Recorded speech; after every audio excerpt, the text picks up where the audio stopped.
একটা করে সায়েন্সের ছোঁয়াকে পড়াইলে একটা করে বইয়ের কন্ট্রাক্ট নেয় মাস্টার। আর বর্তমান যুগের হুজুরের কন্ট্রাক্ট যদি 5 ওয়াক্ত তোমারটি নাই, যদি 5 ওয়াক্ত নামাজের মধ্যে যদি 1 ওয়াক্ত যদি হুজুর নাই, সে কন্ট্রাক্ট মারাছিস, কালকে লাইসেন্স ইয়ে ফেলে যেরকম ঠিক যাবে ঠিক। তোমারটি নাই বা আমারটি আছে, কালকে জুম্মি এটা মুন্সি মৌলানা এমন খেরায় জহরে আসি নাই, কালকে সার্টিফিকেট বাদ দেয় তো বাবা মৌলানা কেন আসে নাই জানো না?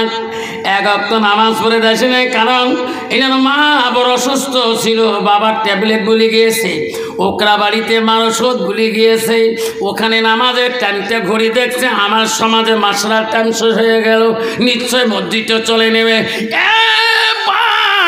একটা সায়েন্সের মাস্টার যদি 12 দিনের মধ্যে 1000 টাকা 1200 টাকা নেয়, 1 মাসও নয়, একদিন যদিও মাস্টার না পড়ায় তোমার ছাত্রর মাঝ যাবে, মাস্টার মাঝ যাবে না।